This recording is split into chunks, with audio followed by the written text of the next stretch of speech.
Появление кашля у ребенка, когда режутся зубы. Кашель при прорезывании возникает из-за избыточного скопления слизи и слюны в носоглотке.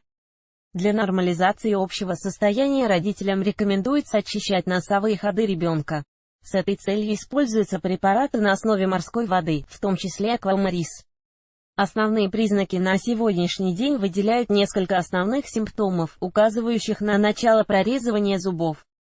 При развитии процесса у ребенка фиксируется следующая клиническая картина: покраснение и припухлость десен, чрезмерное слюноотделение, повышенная раздражительность и плаксивость, расстройство пищеварения, повышенная температура тела, кашель, насморк.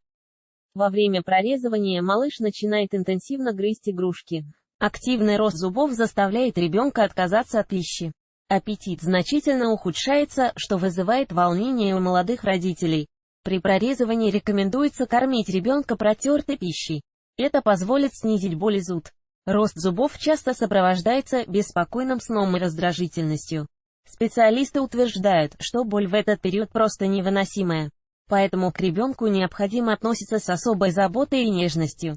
Расстройства со стороны пищеварительной системы обусловлены отсутствием нормального питания, в силу того, что малыш отказывается от приема пищи. Этот симптом не является самостоятельным, чаще он сопровождается лихорадкой. Нередко при прорезывании зубов развивается кашель. Обусловлено это раздражением носоглотки и дыхательных путей. Симптомы проходят самостоятельно после появления зубов.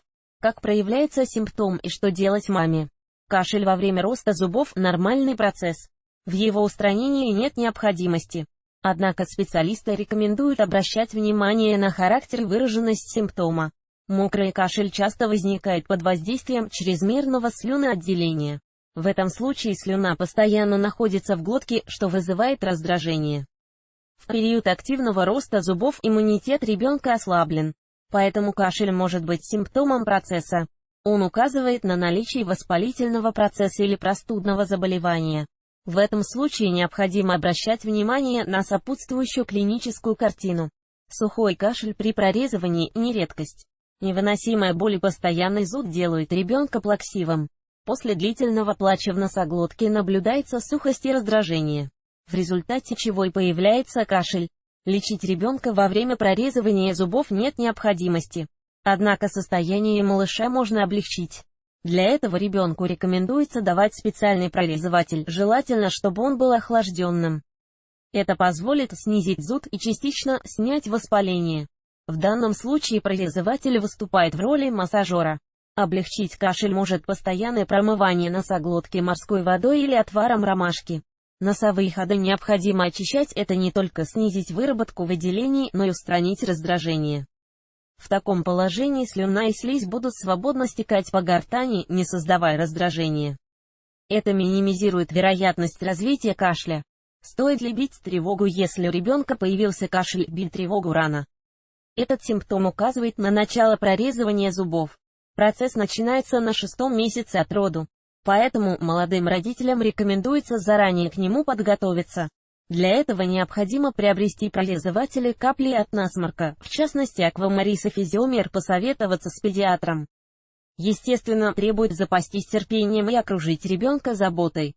Обычно вышеописанных действий достаточно. Но в случае возникновения осложнений желательно отправиться на прием к педиатру. Особенно если ребенок отказывается от любой пищи и у него наблюдаются серьезные расстройства со стороны пищеварительной системы.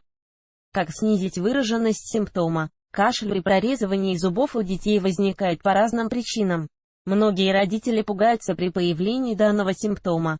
Ведь по сути рост зубов и кашель – совершенно разные процессы и не имеют никакой взаимосвязи. Однако это суждение неверное. Кровоснабжение в носоглотке и деснах взаимосвязаны между собой. Появление нового зуба влияет на усиление и интенсивность этого процесса, в результате чего в носовой полости наблюдается повышенная выработка слизи. Выделения из носа становятся обильными и могут наблюдаться в течение нескольких суток. Горизонтальное положение ребенка и постоянное истекание слизи по носоглотке приводит к появлению кашля. Поэтому для облегчения состояния необходимо устранять основную причину появления симптома. Лекарственные препараты от кашля, в том числе и муколитики, не окажут необходимого терапевтического эффекта. С целью устранения симптома следует лечить насморк. Для этого в аптеке необходимо приобрести обыкновенный аспиратор и очищать с помощью него носовые ходы. Это облегчит дыхание и снизит выработку слизи. Увлажнять слизистую оболочку необходимо с помощью солевого раствора или препаратов на основе морской воды. Систематическое использование аквамариса или физиомера снимет воспаление со слизистой оболочки и уменьшит выделение. Благодаря грамотному воздействию на носовые ходы кашель пройдет самостоятельно. Если симптом сохраняется и усиливается, рекомендуется отправиться на прием к педиатру. Вполне вероятно, что на фоне ослабленного иммунитета в организм проникла инфекция, вызвавшая приступ острого респираторного заболевания. Читайте далее, чем нужно лечить заболевания, возникшие на почве насморка. Как правильно употреблять при лечении кашля. Какие способы лечения заболевания. Как можно распознать заболевание у ребенка на ранней стадии.